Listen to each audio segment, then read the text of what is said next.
Étudiants, nous nous retrouvons encore une fois dans une autre partie de votre module UCA2 et cette fois-ci avec l'Europe actuelle dans le monde. Outre la politique européenne de voisinage, la PEV qu'on a déjà vu, menée par l'Union européenne, notamment par le partenariat oriental PO ou l'Union pour la Méditerranée UPM, l'Union européenne entretient également des relations privilégiées avec les autres grandes puissances actuelles ou émergentes et qui sont de nature diverse. Alors, ces relations privilégiées sont soit diplomatiques, soit économiques, soit culturelles, soit monétaires, etc. Et ces relations sont souvent concrétisées par le biais d'accords, d'associations, de coopération, de pactes bilatéraux ou multilatéraux. Bon. En effet, le traité de Lisbonne définit les grands principes et domaines d'action qui sont relatifs à l'action extérieure de l'Union européenne, en particulier dans ses articles 21 et 22. Il en va ainsi des relations entre l'Union européenne et les Amériques, à savoir États-Unis, Amérique latine et Caraïbes. Aussi l'Asie et l'Afrique subsaharienne, l'Afrique du Sud.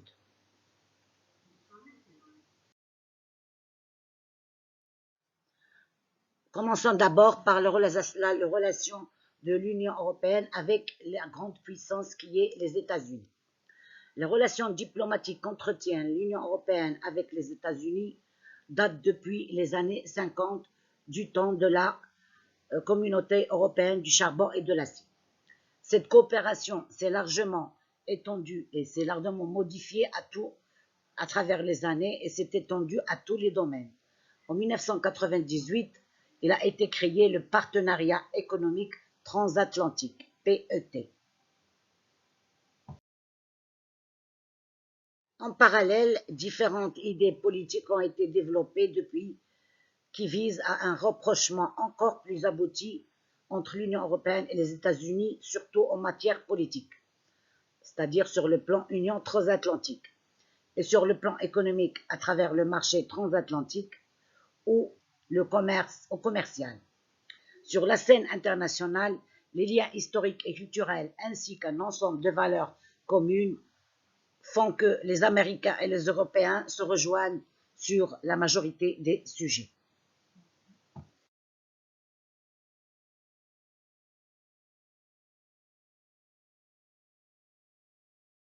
En effet, les relations économiques entre l'Union européenne et les États-Unis se sont développées grâce aux échanges de biens, de services et de personnes qui ont été facilités, de même que les échanges d'informations et la coopération transatlantique dans plusieurs domaines, à savoir celui de la sécurité, de la défense judiciaire, de la normalisation et des réglementations, etc.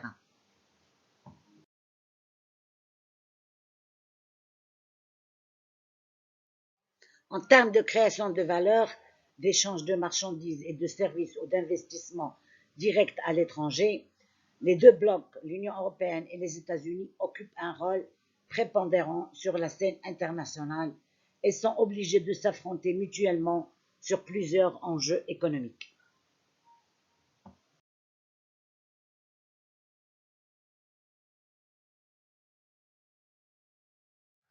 La Communauté économique européenne, puis après l'Union européenne, ont participé avec les États-Unis à plusieurs cycles, ce qu'on appelle round, de désarmement douanier et de développement du libre-échange. Ils sont considérés aujourd'hui les membres fondateurs de l'Organisation mondiale du commerce. L'Union européenne et les États-Unis se sont engagés dans un cycle de négociations appelé TAFTA. Alors, le partenaire transatlantique de commerce et d'investissement, également connu sous le nom de Traité de libre-échange transatlantique TAFTA en anglais, est un projet d'accord commercial entre l'Union européenne et les États-Unis et qui prévoit la création d'une zone de libre-échange transatlantique, souvent appelée Grand Marché transatlantique.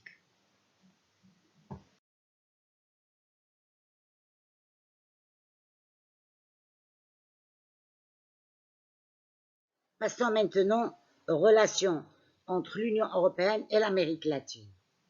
Le partenariat avec l'Amérique latine a été approuvé à Rio en 1992. Il porte sur des thèmes très variés tels que la démocratie, la promotion des droits de l'homme, le développement et le développement durable, le renforcement des processus d'intégration régionale, ainsi que la cohésion sociale et la libéralisation économique.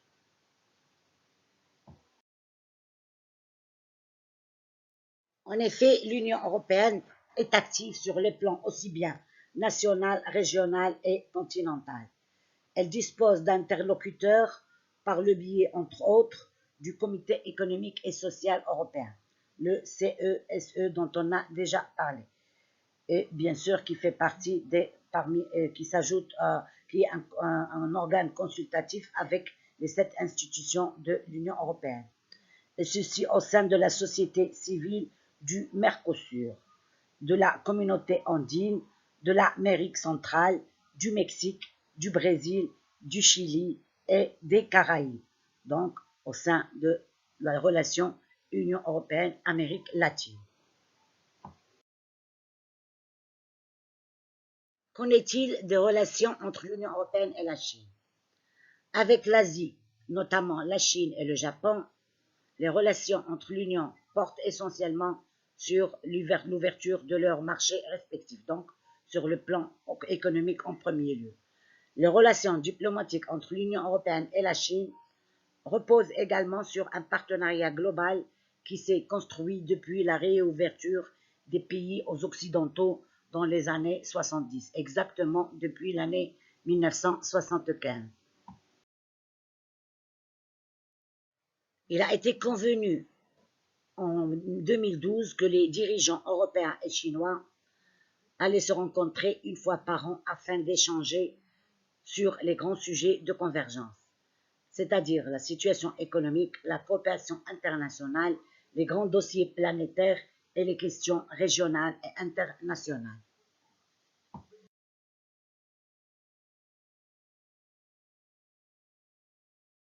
Cependant, l'Union européenne est le partenaire économique le plus important de la Chine. Et la Chine est le deuxième partenaire le plus important de l'Union européenne après les États-Unis. La majorité des échanges portent sur des questions économiques, comme j'ai déjà dit, et commerciales entre les deux parties, et leurs relations économiques sont régies par ce qu'on appelle l'accord de commerce et de coopération ACC signé en 1985.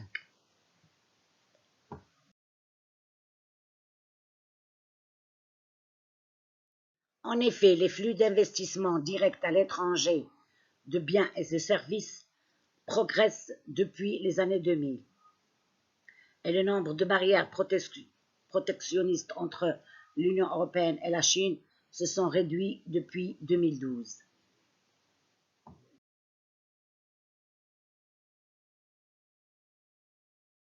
Qu'en est-il des relations de l'Union européenne avec le Japon?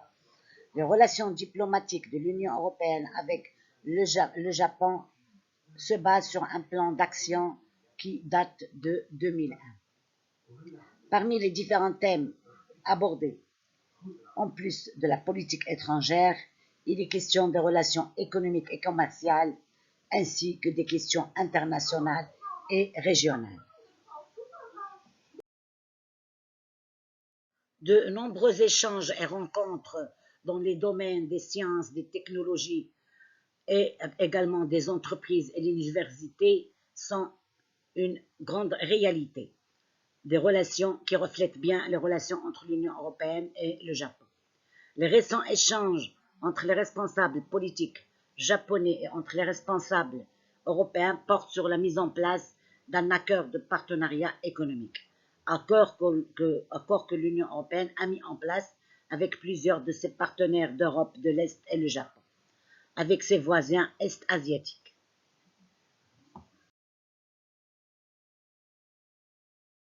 En effet, le renouveau économique du Japon passe par une plus grande couverture à l'international avec une plus grande réduction des barrières douanières, et ceci dans plusieurs secteurs, entre autres la santé, les bâtiments et travaux publics, la chimie lourde et fine, l'électronique et les nouvelles technologies.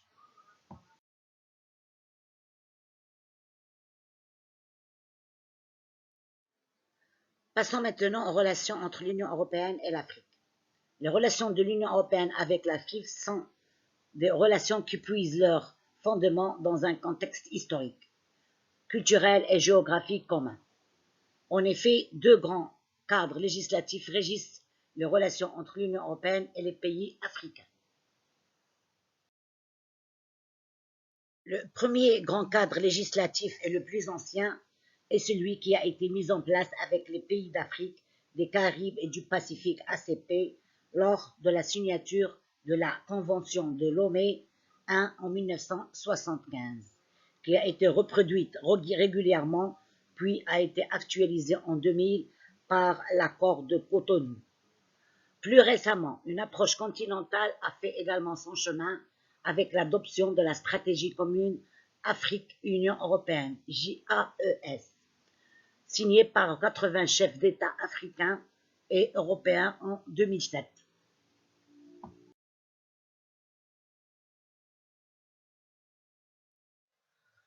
Le deuxième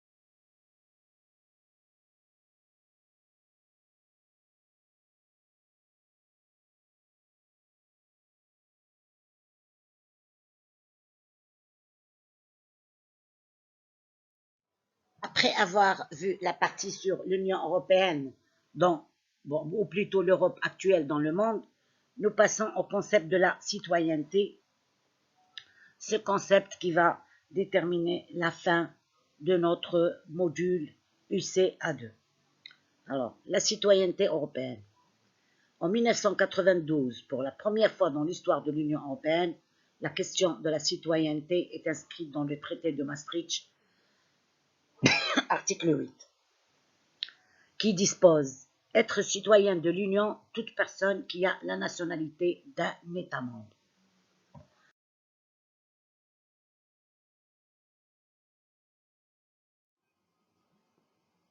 Depuis 1992, la citoyenneté de l'Union est subordonnée à la nationalité de l'État, membre de l'Union européenne. Mais elle ne se substitue pas à la citoyenneté nationale. Elle la complète uniquement. L'acquisition de la nationalité de tel ou tel État membre dépend uniquement du droit national de l'État concerné. La citoyenneté européenne induit des droits politiques et spécifiques au profit du seul citoyen européen. Parmi les droits politiques, ils sont en nombre de 3. Alors, ce qui veut dire que la citoyenneté européenne c'est-à-dire offre à son titulaire 3 droits complémentaires et primordiaux. D'abord, le droit de vote et d'éligibilité aux élections au Parlement européen dont le citoyen européen n'est pas le ressortissant de l'État membre. Deuxièmement, le droit de vote et d'éligibilité aux élections municipales dans l'État membre de résidence, mais avec libre choix laissé aux États membres. Le troisième droit est le droit à la protection diplomatique et consulaire.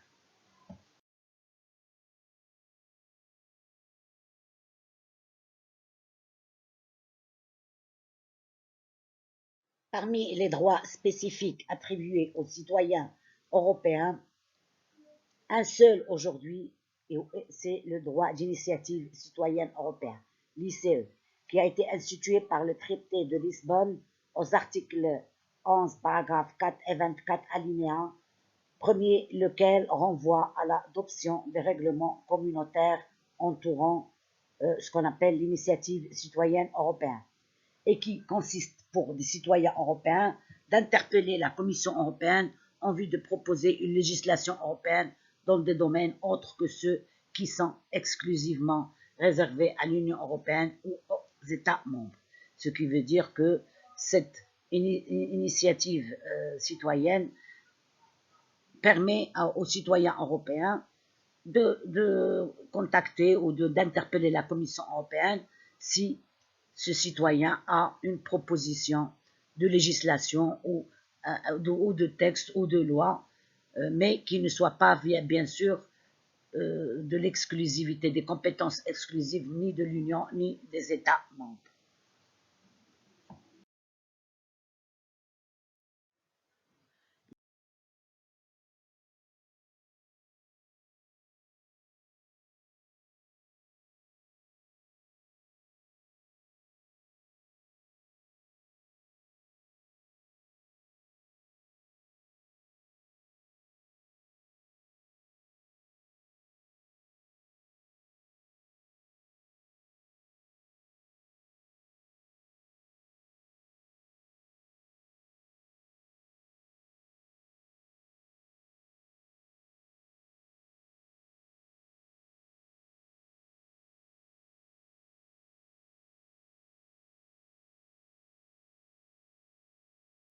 Cependant, tous les citoyens européens et les étrangers qui sont en situation régulière et qui résident sur l'un des 27 territoires européens actuels sont concernés par le droit de l'Union et bénéficient de ses apports en matière de libre circulation des biens, des personnes, des services et des capitaux, de libre concurrence et d'accès aux documents du Parlement européen, du Conseil et de la Commission européenne. Tout ceci dans le cadre de l'application de la démocratie européenne et du respect des droits de l'homme. Les Européens, aussi bien que les résidents en situation étrangers résidant en situation régulière, comme on a déjà vu, bénéficient des droits directs ou indirects tirés des recours européens judiciaires, contentieux et parajudiciaires, non contentieux. Par exemple, dans la catégorie recours non contentieux, le droit d'accéder au médiateur européen ou le droit d'adresser des pétitions au Parlement européen sont également introduits.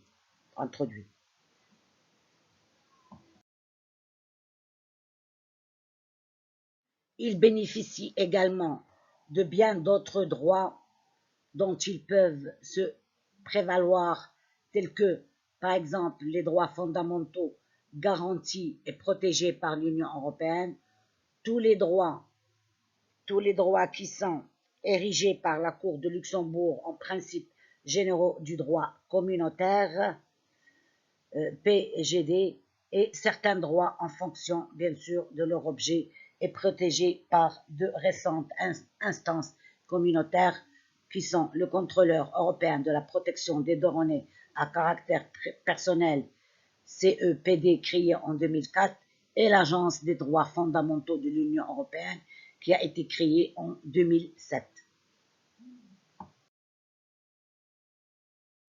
Et enfin, pour clôturer cette partie, tous les droits généraux sont accessibles, ou tous ces droits généraux qu'on a déjà vus sont accessibles à toutes les personnes physiques et morales qui résident sur le territoire des États membres de l'Union, et ceci indépendamment de leur nationalité. Avec ça, nous venons à terme de notre module UCA2. Je vous souhaite un bon courage et je reste à votre disposition pour tout éclaircissement ou toute explication. Au revoir et à bientôt.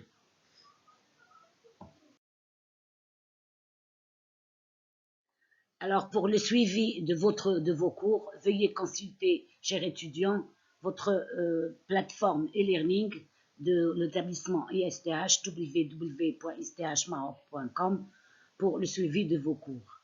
Et au revoir, à bientôt.